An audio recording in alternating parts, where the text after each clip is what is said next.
اس film کے شروع میں ہمیں پتہ چلتا ہے کہ ہرکان جنگل میں ہرکان قبیلہ نیچر کے قریب رہتا تھا اور جنگل کی دیوی کو اپنا محافظ مانتا تھا، لیکن پھر ایک دن بادشاہ انجم کی فوج نے بستی پر حملہ کر دیا، تباہی مچا دی۔ سونیا نے اپنی ماں کو قتل ہوتے دیکھا اور جان بچا کر وہ بھاگ گئی۔ وہ ایک لڑکے ڈیلگن کے ساتھ نکل پڑی، مگر وہ گر پڑا اور پیچھے رہ گیا جبکہ سونیا آگے نکل چکی تھی۔ اسی آگ اور بربادی کے لمحے میں ایک داستان شروع ہوتی ہے جو تھی ریڈ سونیا۔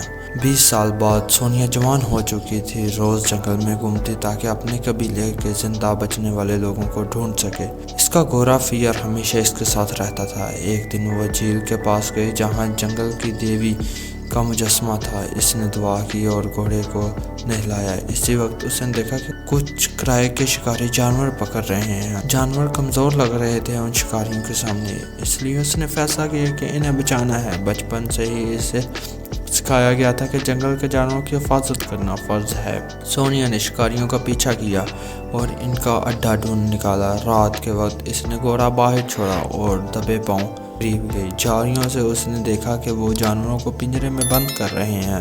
اسی دوران ایک شاہی قافلہ آ پہنچا۔ بادشاہ انجم کا جانشین گاڑی سے اترا۔ یہ نیا حکمران کنگ ڈریگن کہلاتا تھا۔ اس نے انجم سے تخت چھین لیا۔ وہ اپنی انٹیلیجنس اور اپنی کنگڈم سے تیزی سے ٹیکنالوجی لانے کے لیے مشہور تھا۔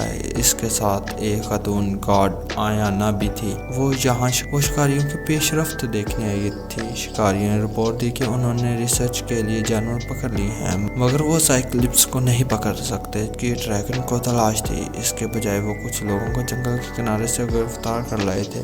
ڈریگن نے قیدی گروہ کے سردار سے سوال کیا۔ وہ اپنی ایک مقدس کتاب کے گمشدہ حصے کی تلاش میں ہے جسے ارکان کے لوگوں نے چھپا رکھا تھا، مگر قیدی نے جواب دیا کہ اسے کچھ علم نہیں۔ اس نے مزید کہا ارکان کے لوگ کبھی جنگل کو نقصان نہیں پہنچاتے کیونکہ وہ اسے مقدس اور دیوتاؤں کے ذریعے حفاظت یافتہ مانتے ہیں۔ ڈریگن نے اسے تنبیہ کو انداز کر دیا اور کہا کہ اب انسان کی طاقت علم ہے اور ٹیکنالوجی زمین پر حکمرانی کرتے ہیں۔ اس نے اپنے محافظوں کو حکم دیا کہ قیدی کو قتل کر دو۔ اسی دوران سونیا پنجرے کے قریب پہنچ جاتی ہے تاکہ جانوروں کو آزاد کر سکے، مگر جیسے ہی اس نے پنجرے کھولنے کی کوشش کی، انایا اس کے راستے میں آ گئی۔ سونیا نے محسوس کیا انایا خود سے بربرا رہی ہے، جس سے اسے شک ہوا۔ جب سونیا نے اسے عجیب کہا تو آیانا غصے میں آ گئی اور فوراً حملہ کر دیا۔ ڈریگن یہ لڑائی دیکھ رہا تھا اور وہ سونیا کی صلاحیتوں دیکھ کر کافی دلچسپ ہوا۔ اس نے اپنے سپاہیوں کو حکم دیا اسے گرفتار کر لو۔ اسی لمحے سونیا کا گورا فیئر دوڑا ہوا آتا ہے اور اپنی مالکن کا دفاع کیا۔ جلدی ہی سونیا کو پتہ چلتا ہے کہ ڈریگن نے اس کا بنایا ہوا ہرکان جنگل کا نقشہ چھین لیا۔ وہ اسے واپس لینے گئی، مگر آیانا دوبارہ اس کے سامنے آ گئی۔ ڈریگن نے حکم دیا کہ سونیا کو ڈیمونائٹ ارینا بھیج دیا جائے، وہ جگہ جہاں لوگوں کو عوامی لڑائی کے لیے تیار کیا جاتا ہے۔ دن محافظ سونیا کو کنگڈم آف مائٹ ہیمن لے گئے۔ تبھی اس نے دیکھا کہ سپاہی اس کے گھوڑے فیئر کو لے جا رہے ہیں۔ وہ دوڑ کر گھوڑے تک پہنچی، مگر اسے پیچھے دھکیل دیا گیا۔ ایک قید خانے میں ڈال دیا گیا۔ وہ زمین کے نیچے ایک کمرے میں جا گی جہاں ڈیمونائٹ فیئرز رہتے تھے۔ اس نے ایک بوڑھی عورت سے سوال کیا تاکہ راستہ نکلے، مگر کسی نے بھی پرواہ نہیں کی۔ فائٹر نے کہا یہاں سے بھاگنا ناممکن ہے۔ سونیا نے کمرے کا جائزہ لیا اور چھت میں ایک سوراخ دیکھا، اس لیے وہ اوپر چڑھنے لگی۔ اسی وقت کنگڈم کے اس حصے میں چیف سائنٹسٹ نے ڈریگن سے پوچھا کہ وہ ہر کام مقدس کتاب کا گمشدہ حصہ کیوں چاہتا ہے۔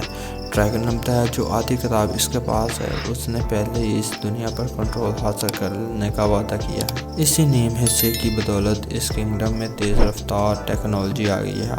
اگر اسے پوری کتاب مل گئی تو وہ یقین رکھتا ہے کہ وہ دنیا کے تمام قوموں پر قابو پا لے گا۔ اور اس سے آگے آپ کو کہانی جاننے کے لیے اس مووی کو دیکھنا پڑے گا اور لنک ڈسکرپشن میں مل جائے گا۔ ملتے ہیں کسی نیکسٹ ویڈیو میں، تب تک کے لیے اللہ حافظ۔